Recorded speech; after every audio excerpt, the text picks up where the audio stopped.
It is 7 p.m. The Board of Trustees of the LaPorte Independent School District is now convened. I wish to extend a warm welcome to everyone present. Every student's success is our number one priority. As the LaPorte ISD Board of Trustees, we are here to set goals, adopt policy, approve budgets, contracts, personnel appointments, and communicate the district's vision and success to the community. It is not the role of the board to make day-to-day operational decisions. The management and day-to-day operations of the district are the responsibility of our superintendent. This is a public meeting of the Board of Trustees, not a meeting of the public. School board meetings are open to all who wish to attend and hear the matters discussed. Audience participation is limited to the patron presentation portion of the meeting. Board members may not respond to the public comment section. These proceedings may be recorded, and I respectfully ask that you please refrain from talking while others are speaking. Thank you for taking time this evening to join us and for your interest in LaPorte Independent School District. At this time, will you please stand for the Pledge of Allegiance to our U.S. and state flag.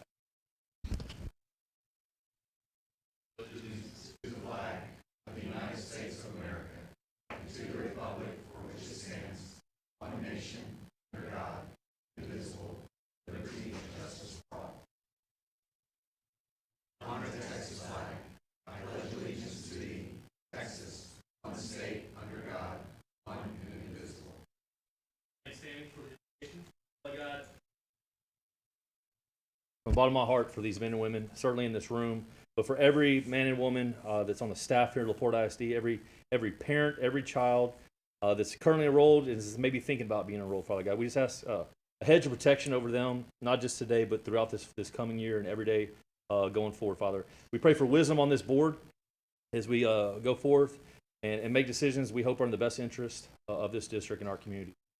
We thank you for the leadership, Dr. Jackson and his team, and his willingness and everybody's willingness just to be a part of this family, Father God.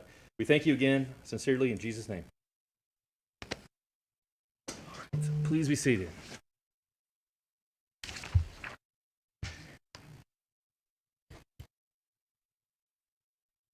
We will now turn to item 5, public comments. The board will now hear those who wish to make comments and who have completed and returned the public comment participation request. This session will be conducted in accordance with the Texas Open Meeting Act and board policy. Complaints and concerns for which other resolution channels are provided shall be directed through those channels. Hearing none, we'll move to item 6. Adopt a resolution number 2026-12, authorizing a designated officer for various tax-related purposes. Seek a motion. Move to adopt resolution.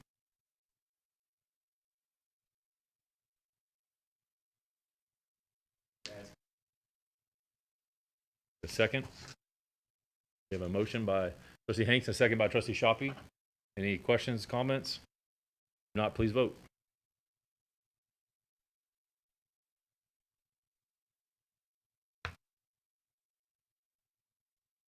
Motion carries unanimously. Thank you, guys. On to item 7. Public hearing to discuss budget and tax rate for fiscal year 2026-2027.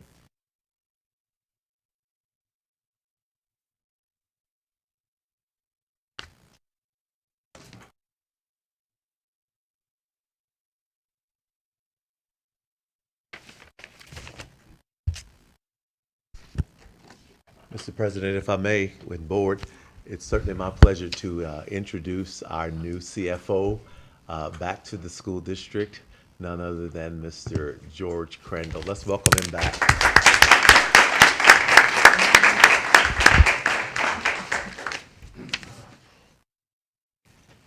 Good evening, board members. Good evening, Dr. Jackson. First, I'd like to start off by saying thank you. Thank you all. Thank you to Dr. Jackson and the board of trustees for having me back serve in the position of chief financial officer. When I first came to LaPorte, I was the head orchestra teacher at the high school.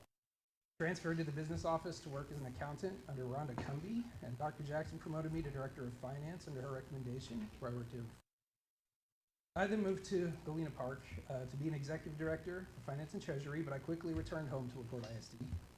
That door opened, so I'm ecstatic to be standing here before you. Thank you. During this first presentation, I will provide an overview of the proposed tax rate, the financial impact to the budget, including projected revenues and expenditures, and fund balances. I will also outline the financial impact to homeowners.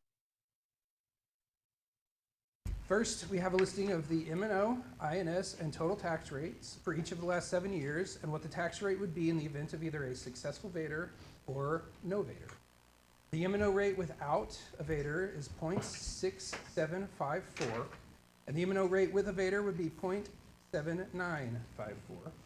As you can see in the bottom right corner, total tax rate from the 25-26 year to this year with a successful Vader would increase by 0.0032 pennies per $100 of value. Okay? Now, the financial impact to LaPorte ISD. The budgeted revenue amount is currently $114.7 million. The projected revenue with a successful Vader would be $132.6 million, which is an increase of $17.9 million. The Vader would also cause an increase in expenditures in the recapture line. The current budget for recapture is $36.9 million and would be projected to increase to $46.4 million in the event of a successful Vader. This would amount to a $9.5 million increase in expense. But the net impact to this fund balance, however, would be a change from a $12.3 million deficit to only a $3.8 million deficit, which ends up being an immediate net positive of $8.4 million to the district. All right, and finally, the financial impact to homeowners in LaPorte ISD.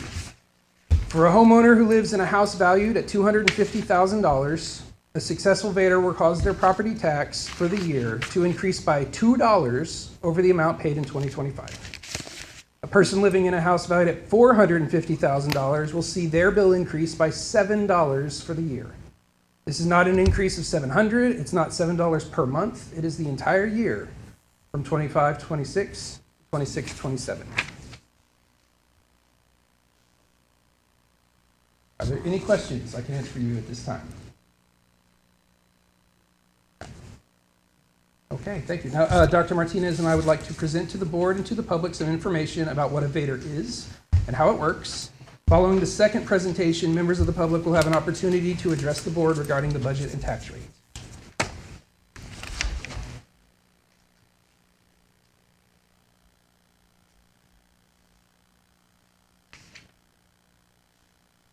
All right, so good evening, President Martin, trustees, Dr. Jackson. George and I are going to share some information related to the voter approval tax rate election, commonly referred to as a Vader, which essentially is a school funding election. So we're going to talk a little bit about why we should consider calling a Vader, what it entails, and then how that process goes if it were to be called. So essentially, why call a Vader? Like many school districts across the state, we're facing some challenges. Rising costs and inflation largely attributes to those challenges. We're not immune to inflation, as I'm sure many of us have personal stories of how inflation has impacted your household. We're not immune to those things in education. And so just as an example, I have some paper towels here. Why would I bring a roll of paper towels to a meeting? So these paper towels, we order about 1,300 cases per year. And so there was a $4.35 increase on that unit price for this school year. And so that equates to about $5,600 just on one single line item in the budget. And when you factor in the overall supply budget of a district, that $5,600 and translate that into the multiple items, I mean, those are significant costs and impacts to districts. And so when you couple that with a decrease in enrollment, like we saw in 25-26, we saw a decrease by about 140 students. We haven't leveled, stabilized our numbers just yet. We're not yet at the number where we ended last school year, so we can't positively say that we have an increase. I can't definitively state that we have a decrease, but it remains, we haven't gotten back to that point before 25-26. And then the stagnant state funding, there was a minimal increase to the basic allotment in 2025. Prior to that, 2019 was the last time that the basic allotment was impacted. So what we can say is it certainly hasn't kept pace with the inflationary costs that we've seen. And then at the end of the day, this voter approval tax rate election would be about taking care of our staff, taking care of the students, and program preservation. This district has seen, you'll hear about it later, the rich tradition of success and continue, and we certainly want that to continue for years to come. The ballot language is going to list the Vader as Proposition A. It's estimated to generate about $8.4 million in annual funding. And again, this could go for employee compensation. So each time you've graciously given the staff a cost of living adjustment. That is to offset inflationary costs, in their personal lives. And so this would assist with that. Rising insurance costs. We've seen insurance costs, again, just like homeowners, minimum of 4% increase from year to year, and large other years we've seen an increase as much as 30%. And so just those same costs impact schools like they do you guys at home. Same with fuel. We've seen rising fuel costs. We just did an analysis of our 87, for our white fleet, that's increased last year by 86 cents. And diesel, or actually 92 cents, and then diesel is up to $1.86 difference from last year to this year. So we're seeing some real significant costs that are impacting, and again, I just gave the one example of just daily operations, but you can just see the trend there that, it's certainly trending upward while, we're not seeing the decrease on those things. And then again, we just want to maintain that level of success for our student programs. So the Vader is different from a bond. We know we're going to need to explain that, and there's be some questions about that. A Vader is tied specifically to your M&O tax rate. Does not incur debt. It generates funding for staff, compensation, and student programs. And your INS, or your interest in sinking rate, that's specifically tied to bond, which funds capital projects, and then also funds the purchase or construction of major projects. So two separate buckets, right? Your M&O and INS. With very different purposes. George is going to talk a little bit about enrichment pennies, but Prop A would allow LPISD to access the M&O tax rate pennies made available under current state funding formulas.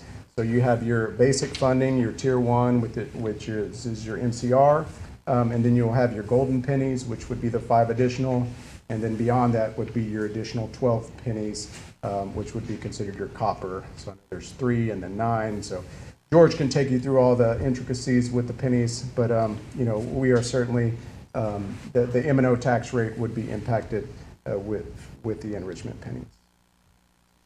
Okay, so as you know, for the last several years, we've had to use state-approved disaster pennies for additional operations and revenue. Basically, it's the same 12 pennies that we're talking about with a voter, but we're not having to wait on some kind of disaster to have access to it. We're just offering the taxpayers a choice. This election lets the voters decide if LPISD can keep the 12 pennies permanently rather than leaving it up to chance. All right, so for the LPISD tax rate, school year 25-26, we'll call it the 25 tax year. The school year, it's a little off on the calendar naming convention, so when we say 25 tax year, it's the 25-26 school year. The maintenance and operations was 0.8022, which was including the disaster pennies, and the INS was 0.2619 for a total of $1.0641. And you'll see when we get to this year, the 26 tax year, which is the 26-27 school year, the maintenance operation went down to 0.7954, and that's due to compression. So we get our MCR from the state. They basically tell us what that tax rate is, and then they authorize us another 17 pennies beyond what they tell us. Our INS rate, 0.2719, that's to service bonds outstanding and the debt on all of our construction and facility costs, for a total of 1.0673 total tax rate. You can see here that in our history, we've had disaster pennies almost every year since 2019, but due to state compression, our tax rate continues to go down, and go down. You see in 2024 was a large drop for the loss of the disaster rate and also a significant compression in the MCR. And then we have basically held relatively steady, but you can see an overall decline. So this year, you can see with the Vader, We're still almost at exactly the same rate from last year, with the discrepancy of 0.0032. So like we said, $7 a year on a $450,000. Still, we have one of the lowest tax rates in the region. We would remain among the lowest even if Evader passes. You can see here, Channelview ISD, the lowest, are also considering Evader. They're probably having their meeting now, I'm not sure. Clear Creek, Friendswood, and then LaPorte. And then all of our other nearby go up to Galena Park and Sheldon with a much higher total tax. So we're still among the lowest in all of our neighboring districts. All right, we kind of went over this a minute ago in my previous example. Your property bill, you have an appraised value of $350,000. From last year to this year, you can see your total tax bill after homestead exemption, after the state exemption, and our 20% local that we offer. On last year's tax rate, $1,489.74. This year, $1,494.22. So we're asking a $350 home to increase less than $5 for the entire year. George, is that 20%? That's the max threshold we can go, or is that correct? That's The additional, and that's not mandated, that's something correct. this That's board, something we do. Correct. that's a big deal. I'm not sure most people know about. Yes, sir. Correct. All right, and so just understanding the ballot language, so again, Proposition A, it's going to reference the total revenue. The measure would generate district-wide, so you've got 17.8 million, 9.48 would be subject to state recapture, and then, but it would also generate 8.4 with local funding. So due to recapture, the current estimate is that the district will retain approximately 8.4 million annually if the voter approval tax rate election approved. And some important voting dates: the voter registration deadline is October 5th. Early voting would begin on October 19th through the 30th, and election day is November 3rd. Information we have. Do you guys have any questions for us? Can you guys elaborate? So I had a citizen ask me today, actually. So I think our community is fairly accustomed on the bond schedule of 8 to 10 years. The bond, we kind of highlight some differences with bonds. This is a permanent relief. Can you guys just speak a little bit more to that? So this is not something in 8 to 10 years we'd come back and ask them another 12 pennies. Is that correct? Yeah, correct. This is the one vote. If it passes, there are no more. We are accessing the 12 that we are authorized to access, and there is no further access to any new pennies beyond that. Correct. Thank you. The only other question I had, so is these districts that have passed these Vaders already, do they get any kind of, if there is a disaster, hurricane, anything comes through Texas, right? Do they get any kind of relief, or is this is what it is after you pass the Vader? My knowledge, that's what it is. Okay. Thank you. Board, more questions? Okay. I'd like to yield the floor to Board President Martin to open the public hearing. Anything official? So I will now open the floor to the public for any questions, comments, concerns, praises. Do we have anyone in the audience who would like to speak this evening? Hearing none, we will close the public hearing at 7, I'm gonna call it 7:19. All right. We'll move now to item 8, adopt resolution number 2026-09 for tax rate adoption. I seek a motion to move that the board adopt resolution number 2026-09, adopting a tax rate of 0.7954 for maintenance and operations and 0.2719 for debt services. Are you making the motion, or? I'm making the motion. We have a motion from trustee Didn't I say that? Shoppy. We need a second. I'll second. We have a second from trustee Hanks. Any comments, concerns, questions? If not, please vote. And motion carries unanimously. Thank you, board. Item 9, adopt a resolution number 2026-10, order calling November 3rd, 2026 voter approval tax rate election. Board, I seek a motion. I move to adopt a resolution number 2026-10, an order by the Board of Trustees of the LaPorte Independent School District calling a voter approval tax rate election to be held within the district, providing for the conduct and giving notice of the election, and containing other provisions relating to the election. We have a motion by trustee Crutcher. Second. Second by trustee Shoppy. Please vote. Motion again carries unanimously. Thank you, board. Okay, we will take a 2 to 3 minute break while we get some bookkeeping work done. I'm gonna gavel out of that. 7:20, excuse me.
Now 7:25, we will adjourn.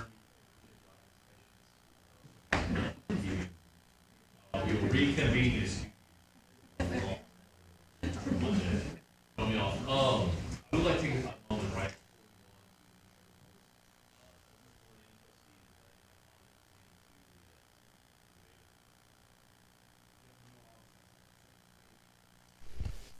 Obviously, this decision was made tonight, surely will become a headline, the tagline, the hook of every news outlet, social media platform tomorrow, if it's not already. And we know what comes next, yet we chose to do this anyway. Because sometimes leadership means making a difficult decision, knowing it may not be popular, knowing it may be misunderstood, and knowing the headline will never tell the whole story. Headlines get clicks, they get likes and follows. Headlines get attention, but headlines rarely provide the context. Our community deserves more than a headline. As a board, our responsibility is to give you facts, explain the realities we face, and allow you to make an informed decision for yourself, your family, and your community. None of us sitting up here are immune from this decision. We are not paid to serve on this board. We pay the same taxes. We feel the same rising costs. We balance the same household pressures.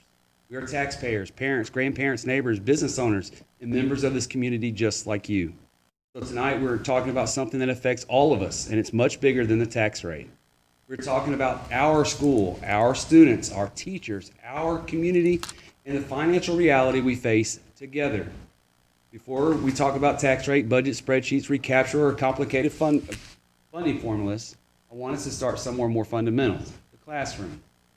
What does the classroom actually look like in 2026? Many of us remember a fairly straightforward experience.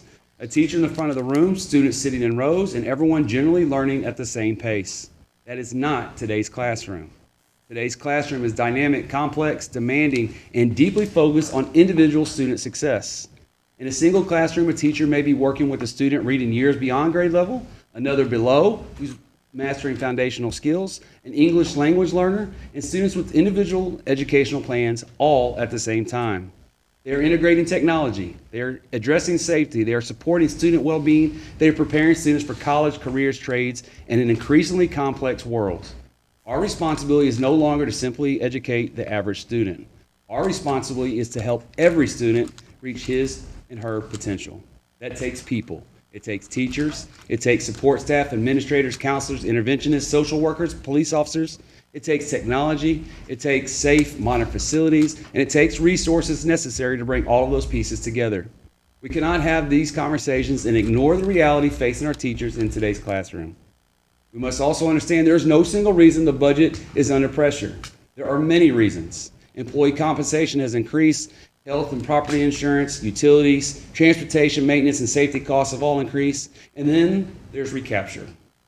According to the TEA data, Porte ISD has collected and sent approximately $834 million in locally generated tax revenue from Porte ISD to the state through recapture since 1994. $834 million. What could we do with $834 million? That money was generated here in LaPorte. Money was paid by people and businesses here in LaPorte. But the money does not remain here in LaPorte ISD classrooms. Today, approximately 87% of LaPorte's revenue comes from local sources, while only 8% comes from the state and 5% from the federal sources. At this time, we have a $12 million deficit. Our projected recapture obligation is roughly 3 times that amount, at approximately $37 million. So we have to ask the question, how can a district simultaneously have both a deficit and excess revenue? This is not a rhetorical question, it's a question about how the system works. And our community deserves to know the answer and to understand it. We have not taken this lightly. None of us have thrown up our hands and asked taxpayers for more money. That is not what happened. We have looked for grants, we've pursued business partnerships, we've refinanced debt to save significant dollars, we have restructured, repurposed, and reused resources.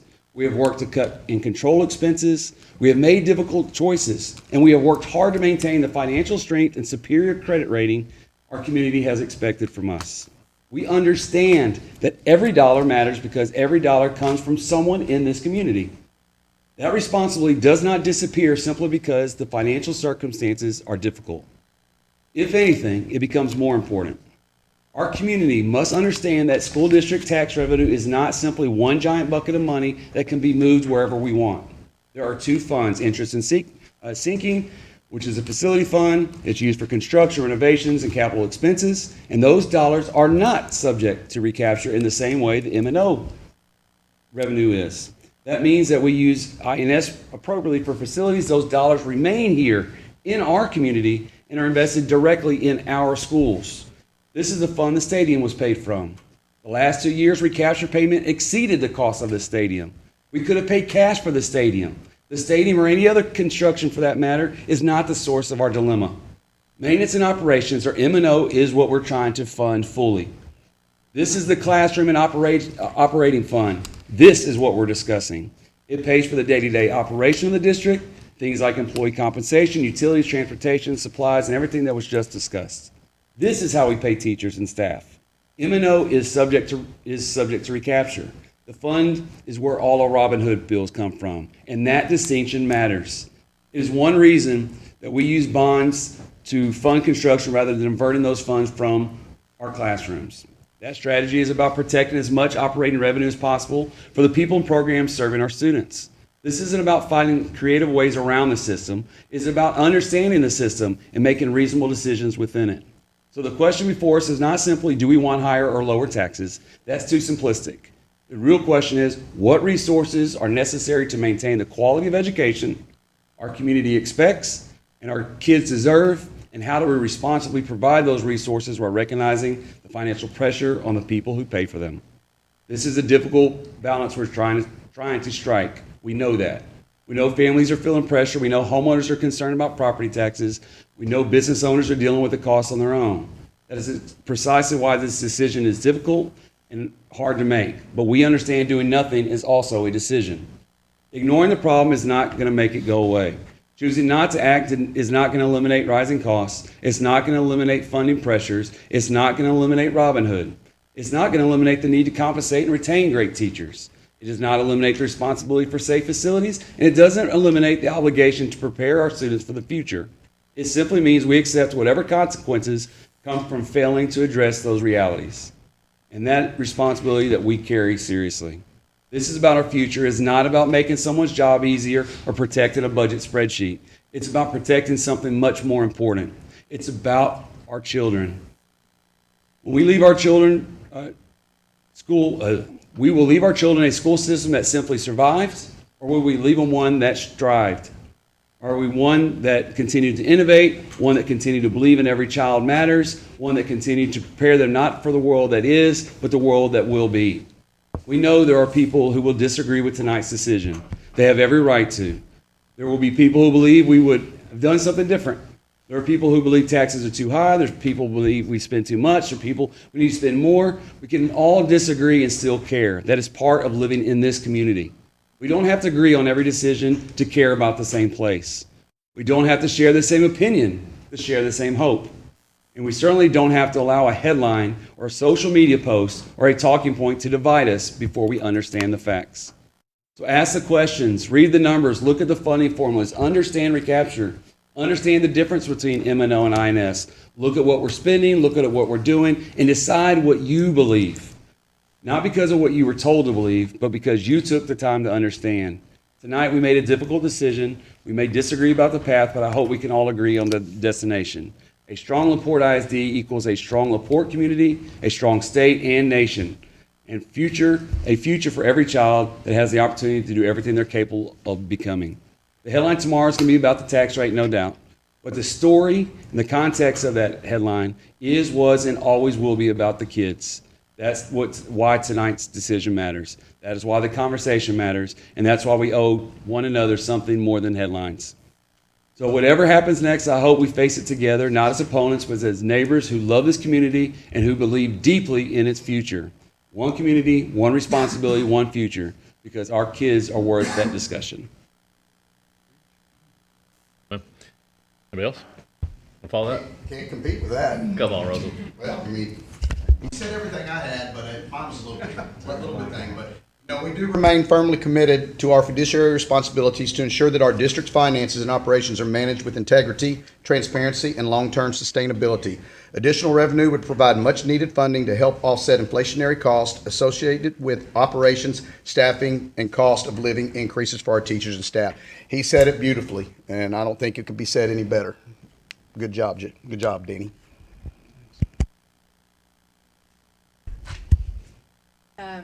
Sentiments reflect that of my peers here, but our fiscal responsibility, the decisions that we have to make that impact students, the families, and our community as a whole, our state, our nation, all of that is tied together and based on the decisions that we make for these students. And a lot of the noise says that our district is just trying to get more money out of people, just want us to make money. But the truth is that the 7 of us don't get paid. And we're trying to ensure that the students have the very best opportunities to become the highly functioning and successfully contributing members of society that we are growing them to be. And that's what matters in all of this. 3 years ago, we had this conversation. It took place up here. We had some discussions, we had some disagreements, and we held off. We did not move forward on it because of our commitment to the community after passing the bond. We wanted to make sure that we were doing what was right by the community and by our voters and holding true to what we told our voters. But we need to do what's right for the kids. And we need to make sure that we do everything that we can, because we saw that crunch back then and we let it go, and we can no longer let it go. It has to be taken care of in the best way possible, and this will ensure a better future for our students and fulfill that commitment to our students. Thank you, ma'am.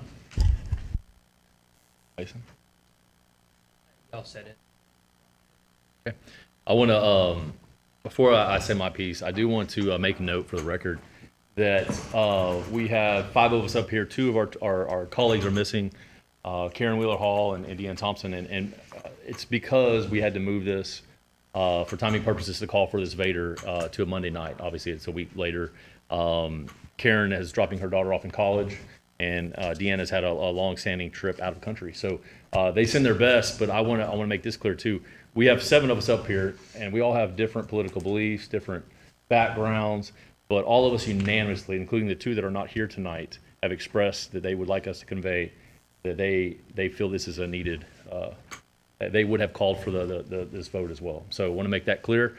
Our job right now, sitting up here on the dais, is to spit facts, right? And I'm so happy that Danny and Russell wrote theirs down, and Melissa, very eloquent. Mine won't be as eloquent, but these are my facts, right? So what you don't hear about LaPorte, you're not seeing us, you had to turn on headlines right now on any news channel. You see districts across the state, not just here in our background, closing campuses. They're laying off teachers. It's not that we don't feel the effects. We've adopted negative deficit budgets the last several years. I have complete faith in our finance team. They pull rabbits out of the hat. They've done a really good job, and we're still in a great financial spot, right? So I'm not one that believes that the sky is falling. I know we're going to be here, to Walter's point, another 100 years at least, right? So we're going to be here. But I'm so proud of this board and the decisions, to Melissa's point, coming out of the last bond in 2023. I want to remind people that stadium and all the other subsequent things that we funded were done with a bond that did not raise the tax rate a single penny. That is a huge deal. Was it $235 million? If I recall, that's a big deal first and foremost, right? That beautiful new stadium, the facilities we have, did not increase their tax. And that alone is just amazing, right? So we're not laying off teachers. We had, in spite of these deficit budgets, this board has every year, at least the last 6-7 years at least, done cost of living increases. They're not massive. I wish we give 10 and 20% cost of living increases to every single employee, but we've done something every single year. We did not hold the salary increases hostage, if you will, to passing this Vader. We have faith as a board in this community, and then that they will come through for our students and our staff. I believe that wholeheartedly. I want to also mention, so Again, with all the difficulties, things we have going on, you guys may not have known, our staff goes above and beyond and does these things. This is as they mentioned tonight, if this passes, it's money that we put back into the lifeblood, which is our staff, right? We help pay these salaries so we don't have to lay off teachers, so we don't have to close schools in the future. We have teachers and staff that have on their own accord went out and got grants. As a parent of kids in this district, I don't pay for my son's breakfast or lunch. And that alone is a monumental deal. So these are facts for me and my family. That is a huge deal for the last 3 years that we haven't had to buy breakfast or lunch, right? And so what we're asking you to do today, or consider at the poll in a couple months, is to basically give us a cup of coffee to help make sure this is a little more sustainable. We know that we feel that the state is going to continue to compress that rate. It's going to go down. This is just something to help kind of shore it up a little bit, I guess, is my interpretation of it. So again, we have faith that this community will do the right thing and help us out. So, but these are the teachers, these are the people. If you're one of those parents that benefits from free lunch, free breakfast, that is because our staff went out. The state didn't say, hey, we're going to do this out of kindness of our heart. They had to fill out an ultra complex grant to get that money, right? And that has helped so many families in this district, right? This is a way to help our staff and help our administrators sleep a little bit easier at night. Again, we have a lot of issues, but this would help shore up a lot of that money. So we pointed out that if this were to pass, we would still remain one of the lowest tax rates around. What to my colleagues' points, we didn't really articulate. So even if that were to happen, so we'd have the lowest tax rate around, but we pay the most recapture.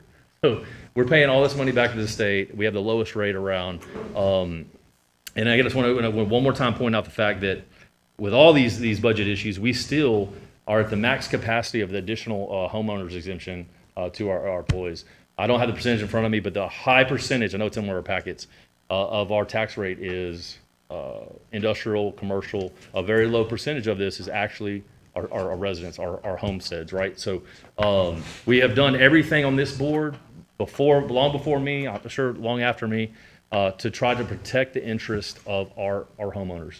These men and women that have kids in this district, right? It's never going to be perfect, but we have gone out of our way, to Melissa's point, when we were told we got immense pressure to raise this tax rate back in 2023 to vote for this. We said at the time it wasn't the right time. But we also said there will come a day that this is not sustainable. If we continue to get no relief from the state for all these things, one other point. When they mandate things like security on every campus, additional officers, so the state mandated that several years ago. Does anybody tell me how we ever got a dime from that? They said they're going to fund that fully. We've not got any money from the state, and yet our district continues to put armed officers on every single campus. That is a big deal. That in spite of, why do we have these budget deficits? I mean, that's a huge cost to this district every single year. But this board every time says we need to do that. And so it's not perfect. We hear all the time from this public. Dr. Jackson and his team have made monumental strides in enhancing the image of our district, right? And people say they love the direction we're going in. I feel, this is a fact in my opinion, that to maintain that momentum, if you will, this is something that is necessary. So again, I know it's going to get political and you're hear all sorts of misinformation, but I hope that you guys have trust in the direction of Dr. Jackson, this team, this board that I'm very proud to be a part of, that we are prayerfully on the right track. So, Dr. Jackson was saying? I just wanted to thank, Stacy was here, I think she left, but Stacy did a lot of work on the back end, getting all this prepared, along with the rest of our finance team, and then George was able to help step in. So I want to make sure Stacy knows that we appreciate her for all that work, along with the rest of the team. Haley, thank you. I'll now turn to item 10, administrative report. Dr. Jackson. Sure. Ms. Abram? Board, you have a copy of my administrative report, and I will just ask that you peruse that at your pleasure, if you don't mind, for the sake of time. I have it for you, and we've had a great start to the school year, and I'm very proud of our staff. You've talked about that, each of you. We're very proud of the school start. We're very proud of our convocation. We're very proud of our LaPorte U professional development, and we certainly appreciate everybody. And we're looking forward to having a wonderful school year. Thank you, Dr. Jackson. Good evening, President It is my pleasure to talk tonight about the success we are seeing with our students. I mentioned this is all about the kids. This is all about what we are providing for them in the classroom, and how we're getting them ready for what's next. And as you know, the state does a great job of letting us know how we're doing. And so I'm here tonight to talk about what that looks like for the state for the 26th accountability. We have much to celebrate. As you may or may not know, the Porte ISD has received an overall rating of a B. It is an 86 comprehensive score. That is up 4 points from the previous year, which is worth celebrating, and that is the totality of all the campuses. Compared to our neighbors, we are ranked in the top of the districts in our. When you look at districts that touch us, districts that mirror us, districts that don't look like us, we are one of the top rated districts in here, which is very exciting to show you. LaPorte High School is an A-rated district. It is at a 90, up 6 points from the previous year. Very proud of the high school and their work there. Our secondary campuses also seeing increases in great scores. DeWalt Academy is up 13 points over last year. They are an 89 and a B. Lomax Junior High was an 84. LaPorte Junior High up 2 points from last year at a 77, a C. And Baker 6th grade campus also up 2 points from last year, a 78, a C. Our elementary campus ratings.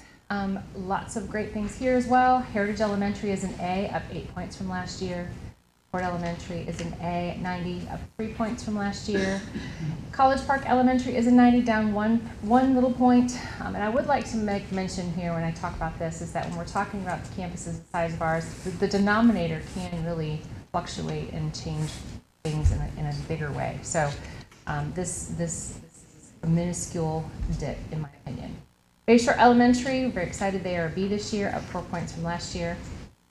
Lomax Elementary and Rizzuto both took a small dip, both of them at 89s at a B, and Jenny Reed up 7 points at a B at an 87. So great things to report at our campuses this year. We also have the ability to talk about the great distinctions that our campuses have earned as a result of these results. 6 elementary and 1 junior high school earned distinction designations. And this is based on how they compared with their peered campuses in their performance. When we look at these distinctions, academic achievement in reading and language arts, we have 4 campuses. Jenny Reed, Heritage, College Park, and LaPorte Elementary earned that distinction. In mathematics, 4 campuses, Jenny Reed, Rizzuto, College Park, and LaPorte Elementary earned that distinction. In science, 4 campuses, College Park, Heritage, Lomax, and LaPorte Elementary all earned that distinction. In social studies, Lomax Junior High earned that distinction. Top 25% in academic growth, again, this is how they compared with their peered campuses. In the top 25% of academic growth, in other words, how students perform from one year to the next, 5 of our campuses earned this distinction: College Park, Heritage, LaPorte Elementary, Jenny Reed, and Rizzuto. Closing the gaps, ensuring that our lowest performing students are continuing to grow at a higher rate and closing those gaps. We had 6 of our campuses earn that distinction: College Park, Heritage, LaPorte Elementary, Jenny Reed, Rizzuto, and Lomax Elementary. And post-secondary readiness, this is the number of students performing at the MEETS level or higher. So earning that distinction, again, 6 of our campuses: College Park, Heritage, LaPorte Elementary, Jenny Reed, Rizzuto, and Lomax Elementary. Again, we continue the focus as we move into this next year to keep doing the great things that we're doing. First-time instruction is always our focus. Continue that intervention efforts to ensure that those kids continue to make those gains, and just focused on really great high-quality instructional materials to ensure that learning is grounded in great materials. And that is the report. I do want to say that these distinctions are the reflection of just the hard work that's happening every single day, as you mentioned, on our campuses with our teachers and our leaders. And I just want to congratulate our leaders who are here and their hard work for all they've done to lead us.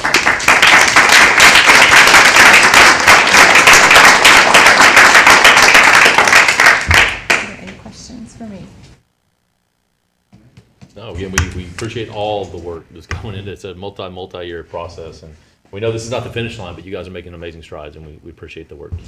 Great work. Thank you. Thank you, man. We'll go now to the human resource report update.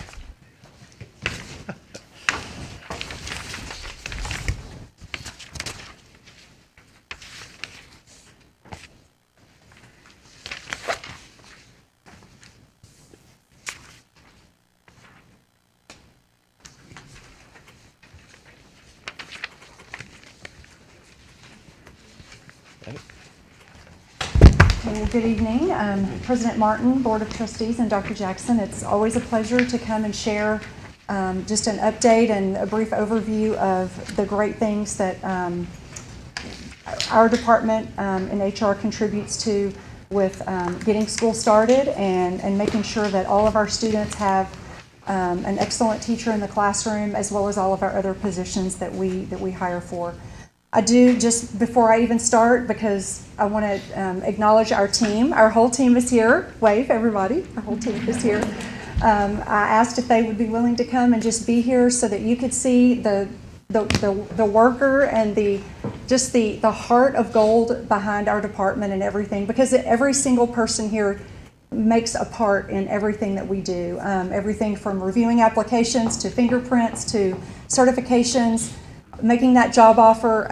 Our director, Renee Meyer, and our team just have done a stellar job again this year with making everything happen and just having that customer service and servant mindset on making sure our campuses have the very best. So I just want to thank them and thank them for being here and for all that they do.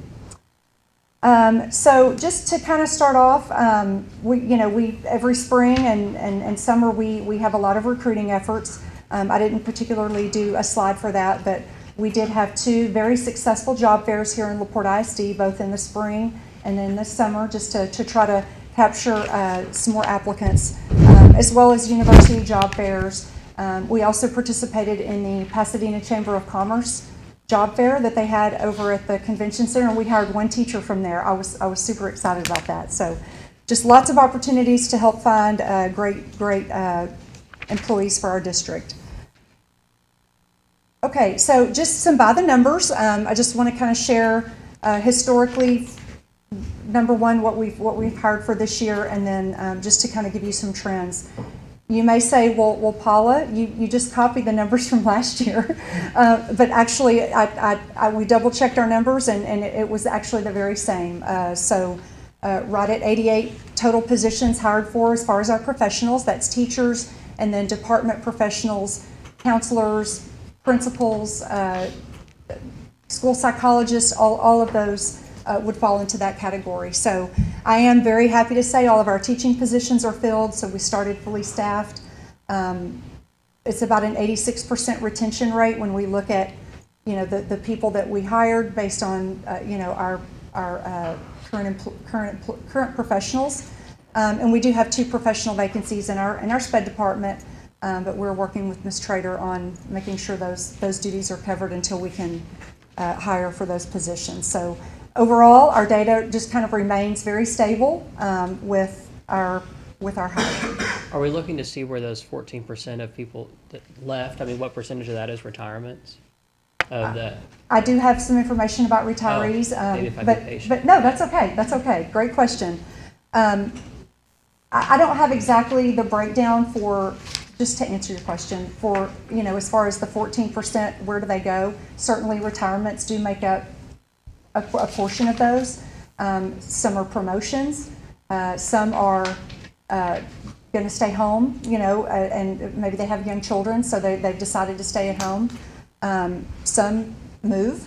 So there's a lot of reasons, and it stays pretty stable over the years. And do we do some sort of exit interview when they leave? We do. We have an exit survey, and we're working on compiling the results of that so that we can, again, just better know what keeps people here, what makes people want to look elsewhere or, make other decisions. So, yes. Thanks. Okay, just a couple of other lenses for our hiring. Our first-year teachers. You can see we hired 22 first-year teachers this year. That's a little bit up from last year, but to me, that's a good thing because that tells me that we've got a plentiful group of teachers who are, people who are wanting to come into the teaching field. So we are excited to work with these individuals and looking forward to supporting them through our First Year Teacher Academy. And then retirees, as I just touched on, we had 11 teachers and 6 professionals, which if you look at our data, it's very consistent with our typical years of what we normally see. Moving on to our special education, we always want to make sure we're providing the best quality education for all students, but in our program positions and all of our teachers working with special education, you can see we hired 8 teachers for our program positions this year, and that, of course, is down from last year. But last year we had 4 new positions, and so it's, we really held on to more of our special education teachers this year, and that's definitely a testament to Ms. Trader and her department for all of the support that they provide, the training, the communication, all of those pieces. Those teachers feel successful, they feel supported, and they feel like they have what they need to provide for their students. And so there was 1 new position added this year, so a total of 8 teachers were hired. And then moving on, again, staying with our special education, but looking at our paraprofessionals. Right now, we've hired 15, and actually it's 17 because since I've printed these slides, we hired 2 more people today. Thank you, Ms. Meyer, for getting 2 more people hired today. So we're now down to 4 vacancies with our special programs. I do want to point out we have filled 10 of our paraprofessional vacancies with our paraprofessional course participants. And we've really expanded that this year. We started off last year with just a couple of sessions and having people come in who did not have the certification or college hours to be able to be employed as a paraprofessional. And so we have a local developed course that meets the state requirements so that we can train them, and they come in and take a test, and then if they pass their test, they're able to get that certification. And so we've had an extreme amount of good luck with that, and we're happy that we're being able to staff our positions with those participants. And we're continuing to do that throughout this year. Okay, substitutes. Right now, we're really at an all-time high on our substitutes that we have, thanks to our department and being able to process those and train them. Right now, we're at 227 teacher substitutes, and probably by this moment, we've added a few more. We have 43 paraprofessional substitutes who work in different capacities for our paras and clerks, and just we complete those training sessions constantly over the summer so that we're constantly able to onboard new substitutes and train our current substitutes. We always want to bring them back and make sure that any updates we want to provide for them or any new things we want to make sure so that we set them up for success.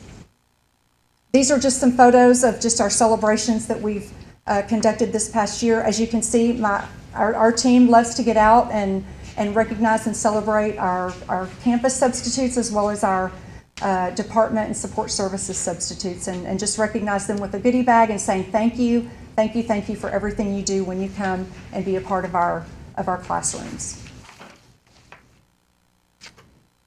And then we have lots of other staff recognitions that we're really proud of. We are continuing to do our LaPorte Heroes, where we take in nominations from our staff each month, and then we select a certified employee and a non-certified employee, and we go out and we recognize them. The great thing about this program is our partners with Gulf Coast Educators Federal Credit Union. They donate 2 $50 gift cards every month for our participants, and so we're able to donate those. They come and take pictures with us and hug their necks and thank them for all that they do. So we're looking forward to continuing that partnership. Our student to staff program for LP grads that we started a couple of years ago. I did the math, and right now, including all the people that we've hired this year, we have it's almost 20% of our entire workforce LaPorte graduates. That's really amazing. It really is. And it's just a testament to people who were poured into as students. They want to come and pour back into our staff, our students and our staff and our facilities and whatever their role is. We've got people from all over the district that are LaPorte graduates working and just continuing the legacy of excellence for our students. And then staff attendance, we were happy to be a part of that with our campuses last year on just recognizing good attendance from our staff, because when our teachers are here every day that they can be, then our kids are learning. And that's the climate and culture that we want to promote.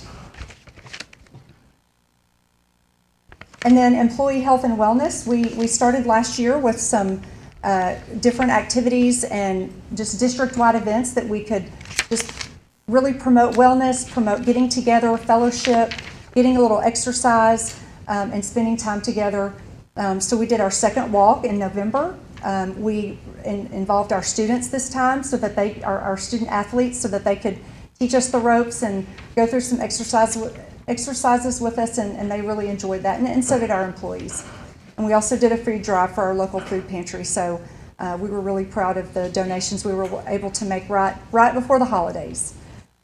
We also did some preventative care. We just kind of started small, and we're going to be expanding on that this year. We had a blood pressure clinic at our transportation department, so employees were able to come in free of charge with our Blue Cross Blue Shield insurance plan, and they were able to get their blood pressure checked and then just kind of get any guidance or follow-ups needed for their care. So we want our employees to be healthy and take on those things before things become a problem. And then just finally, this really to me is like everything everyone has already talked about tonight. When we talk about our positive culture, our board members have shared so many great sentiments about the community, starting with Dr. Jackson and your leadership of the culture that we want to have for our employees and our students, our high-performing schools.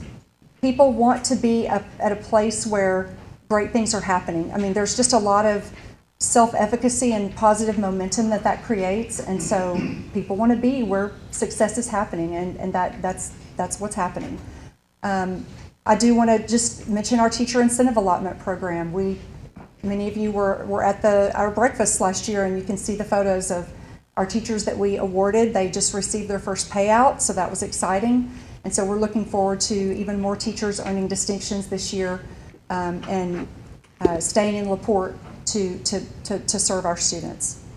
And then, of course, lastly and most importantly, our board, just as you all have said, just pouring into our employees and understanding and recognizing the impact that these things have on our employees and their families, and just putting that trust back into those compensation increases is a true testament to your leadership that you have for just the overall culture of our district. So thank you so much.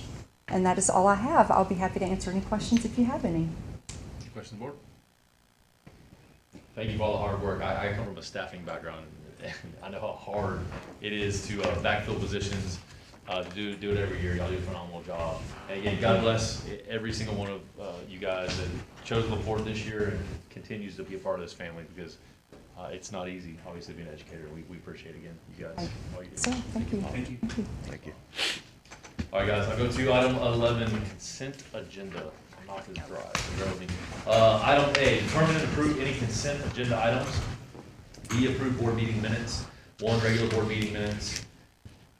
June 23rd, 2026. C, receive cooperative fees report. D, receive financial reports for June 2026. E, receive notice of employment of professional staff. F, receive quarterly investment report for June 2026. G, adopt a resolution number 2026-11, amending text pool of authorized representatives. H, approve amendment to Lone Star Investment Pool authorized representatives. I, approve amendment to extend memorandum of understanding with San Jacinto College, Community College District, J, approve budget amendment. K, approve purchase of special education contracted services. Mouth is dry, sorry. L, approve receipt and first reading of TASB Local Policy Update 127. M, approve 2026 certified anticipated debt collection rate. N, approve 2026-2027 LaPorte ISD Student Code of Conduct. O, approve 2026-2027 LaPorte ISD Student Handbook. P, approve 2026-2027 Texas Teacher Evaluation and Support System, T-TESS, Appraisal Calendar, and T-TESS List of Teacher Appraisers. And Q, authorize the superintendent to negotiate and finalize a second amendment to a lease agreement regarding district property. Madam Vice President, will you please read back the consent items as read, presented? This is my first time doing it, so, items A through Q, A through Q. Okay. Board, we have, I seek a motion for consent items A through Q. So moved. I have a comment. Motion, second, a comment from Trustee Paris. We know that some of these items are coming up, like the student code of conduct and the student handbook and the negotiate and finalize the lease agreement. Those are all coming up before this meeting that we should have. So maybe next year, and we know we don't have a meeting in July, so maybe next year we make a note to put them on the agenda for June. Because even if we were to have the meeting last week, it would still be 2 days before school starts. So I think it'd be prudent for us to try to get ahead of some of those things. So we'll absolutely try to do that. I just want to caution, this coming year is a legislative year.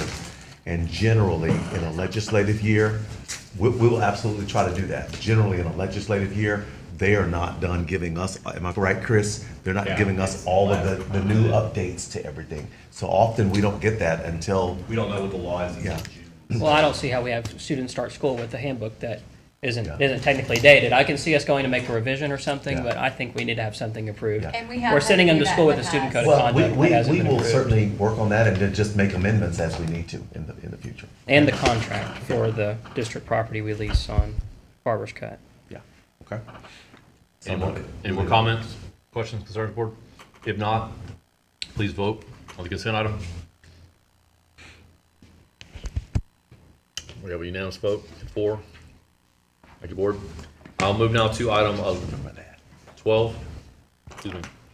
Action on closed session items, we have none.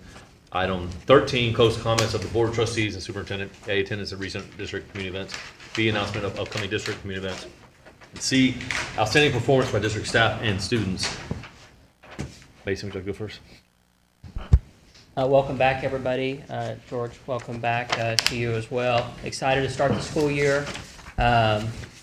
We're going to get this Bader passed and we'll be in good shape. I'm not too concerned about it. I have faith in our community. So that's all I got. Thanks, sir. Russell? Yeah, I would like to thank Ms. Watson for this summer allowing Jeff and I to go out and show off our skills dancing with the Chados. It was something I dreaded for about a week when I got the email, and actually got out there and had a pretty good time with it, and figured I could actually dance a little bit. Now my wife wants me to take her dancing, so we'll have to wait and see on that. But other than that, I hope everybody had a good start of the year. I know I have so far, and just pray for a great year ahead and keep up all the hard work. It's unfortunate that we had to discuss about such a heavy topic with finance today. Kind of overshadowed the achievements with those scores coming out, but it does not take anything away from those. That is a huge accomplishment that we all should be very, very proud of. I know there's a lot of tireless efforts that went into that to make that happen, and it's great to see it validated and see it come out in those ratings. So kudos to everybody involved, all the parents at home, the kids, the teachers, the administrator, everybody. I know that had a hand in that. Same thing, hoping everybody has a very healthy, safe year. And I just want to really double down on what I said earlier and make sure that we are always available to answer questions. If there's anybody that needs to know a little bit more about the financial aspect of it, and if we don't know the answer, we'll find somebody that does. But we really want to emphasize the need to educate and understand school finance is super, super complicated. So anything you can do to help understand that, I think it will serve all of us very well. So thanks. Let's have a great year. I just want to say thank you so much. Looking forward to a great year with all of you. You were rock stars. And yes, if you have any questions on financial stuff, I will give you Danny's number. Again, we don't have all the answers, but we will do what we can to help get you answers. And, George is back. We just kind of threw him in to the deep end. So we're happy to answer the questions that we can and get you the best answers. But have a fantastic school year for your students, your families, all of you. That's it. So just a couple of things, Mr. President and Board. Number one, if you have questions concerning the TRE, the VADR, feel free to also reach out to the central staff. George, myself, and Dr. Martinez are here and willing to support and meet with you if you have questions. And this is to anyone that would like to stop by and make an appointment to come and see us. We would love to be able to spend some time talking about that. We will also be having some town hall meetings coming soon, so that schedule will be coming out here shortly. We also omitted just one thing, and I want to make the record reflect that Rizzuto Elementary also received a reading and language arts designation, and so we wanted to correct the record about that. And congratulations to them for that.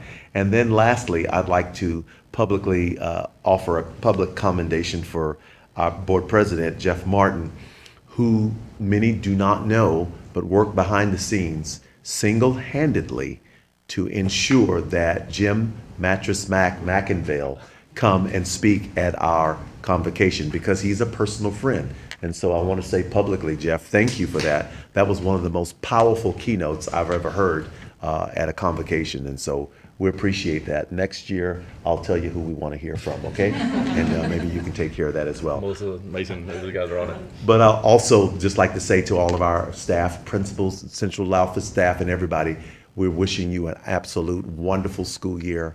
And we're proud of where you are. We know we've got work to do, but we're certainly very, very proud of where we are. And we're going to celebrate together. We're going to do this as a family. And look, the sky's the limit for us. And so thank you. And thank you to this outstanding board for your support of me and this entire school district. We cannot be successful without your support. So I publicly want to thank my bosses, all of you, for what you do to support us as we lead this school district. Thank you so much. Hey, sir, on behalf of the whole board, I want to extend condolences to Julie and lost your mother. We just learned that this evening, and I'm so sorry that you guys are going through that. And we're sending up prayers. If there's anything we can do to help, please let us know. And on a more positive note, I want to commend you on the amount of work, all the different events, all the things that go on leading into the 2 weeks before schools. And it's crazy for us as board members and this calendar that we get. And so I can imagine what you guys are actually going through to put those on. But the convocation area alone is like a graduation type feat. So thank you for all the work and the effort that went into that. And I'm glad Mattress Mac worked out. But if you guys know anything about Mattress Mac, he's coming in. If he's got to speak at 10, he might get there at 9:58, 9:59. So these guys were ultra flexible. We really appreciate that. And I'm glad certainly that it worked out. Also, too, I just want to note, like I say all the time, just real quick, I promise to be quick, why I love this town, why I have faith in our community. So at one of the events we had, it was hosted by Chamber of Commerce. I got up and talked about how we lost some funding for ministry that was doing backpacks and food for kids. They served 50, 60 kids. They want to go to 100. So we promised $10,000, and I just kind of, we're in this room, the new teacher luncheon with 400 people. About 60% of that room was business people. So we got up and talked, and I, again, should have probably asked permission before I did it. But I did it because I knew that we have a very, very generous community.